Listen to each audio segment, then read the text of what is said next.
ইস আরো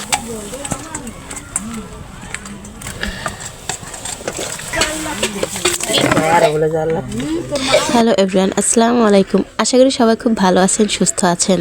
আজকের ব্লগে থাকছে গ্রামীণ মেহমানদারির আয়োজন। তো আজকে আমার বাবার বাসায় আর কি আমার বড় আপু ননদ জামাই আসবে, যার জন্য আর কি আব্বু বাজার থেকে এই যে মাছ মাংস আর কি সব কিছু নিয়ে আসছে। তারপর আমরা বোনের আর কি এক একজন হাতে হাতে একটা কাজ ও একটা কাজ এভাবে করে ফেলছি। তো এখানে আমার মেয়ে বোন আর কি মাংসগুলো ভালোভাবে ধুয়ে নিচ্ছে। আর এখানে গ্রামের মেহমানদারির আয়োজন মানুষের সাধ্যমতো যতটা পারে ততটাই মানুষ করার চেষ্টা করে। তো এখানে ডিম সিদ্ধ হয়ে গেছে, এখন আমি আর কি রোস্ট ভাজার জন্য কড়াইতে তেল দিয়ে দিলাম। আর তারপর এখানে মাছগুলোতে লবণ হলুদ মাখিয়ে রাখছি।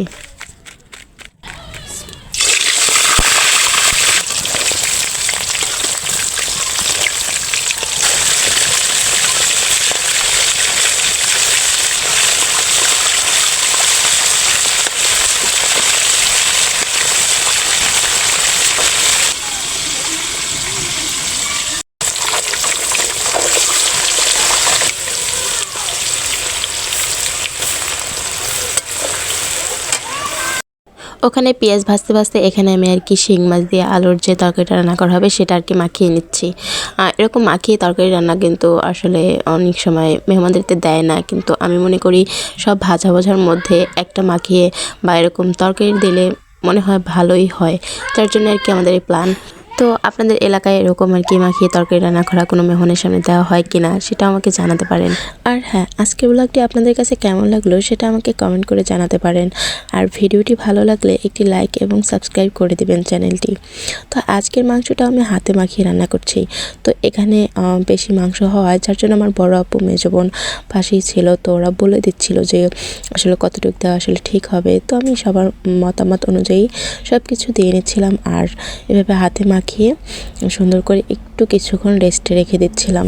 তারপর আর কি মাংসটা গ্যাসের চুলায় দিয়ে দিলাম। তো ভাবছিলাম অন্য যে রান্নাগুলো সেগুলো আর কি গ্যাসে করা হবে। পরে বড় আপু বললো যে ঠিক আছে, না গোশটা যেহেতু একদম সব কিছু রেডি, তো ওখানে গ্যাসে দিয়ে রাখলে ভালো হবে। তো এখানে আমার মা আর কি মাংসটা দেখছিল, নাড়া দিয়ে দিচ্ছিল। আর ওদিকে আমি রান্নার ঘরে আবার চলে গেলাম। তো এখানে চিংড়ি মাছ ডিম ভাজা হয়ে গেছে। তো এখন ডিমটা মশলা দিয়ে নিচ্ছি।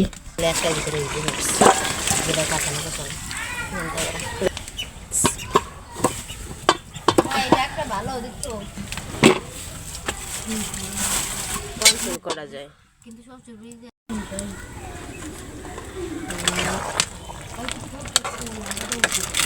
তো এখানে আমার ছোট বোন রোস্টের যে মশলাটা সেটা আর কি পানি দিয়ে গুলিয়ে রাখছিল, কারণ তাহলে দিতে সুবিধা হয় আমার মনে হয়। তো এখানে গোলাতে গোলাতে আর এই যেখানে কিছু দুধ আনা হয়েছে, গোলা দুধ আর কি রোস্টে দেওয়ার জন্য, সেটা থেকে আমি আবার কিছুটা খেয়ে নিচ্ছি।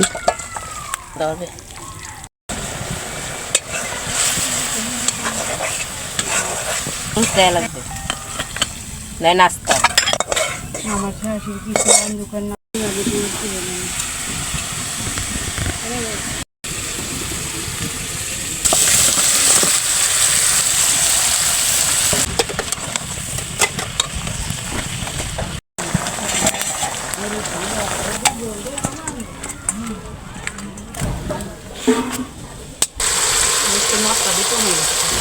ইস আরো।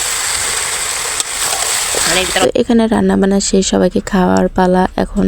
তো এখানে অনেকেই খেতে বসে গেছে, অন্য মানে 3 বেডে 3ভাবে বসে গেছে। তো 3ভাবেই সার্ভ করা হচ্ছে। আর এখানে আমার বাবা আর কি যে সে আমার দুলা ভাই আসার কথা ছিল, তার সাথে এখানে আর কি গল্প করতেছে, হেটাটা বলতেছে। আর এর মধ্যে আর কি তাদের জন্য যে গিফটগুলো আনা হয়েছে সেগুলো আর কি বের করে সবাইকে দিয়ে দিচ্ছে।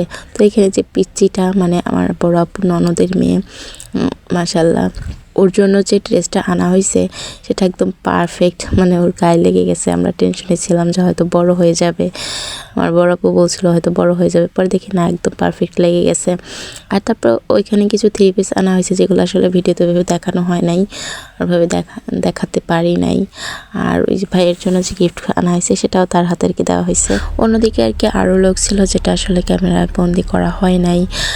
তো আজকের ব্লগটা আমি এখানে শেষ করতে চাই। আর আপনাদের সাথে একটা কথা বলতে চাই, আজকের রান্নাবান্নার মধ্যে কার কোন খাবারটা পছন্দের আমাকে কমেন্ট করে জানালে আমার খুব ভালো লাগবে।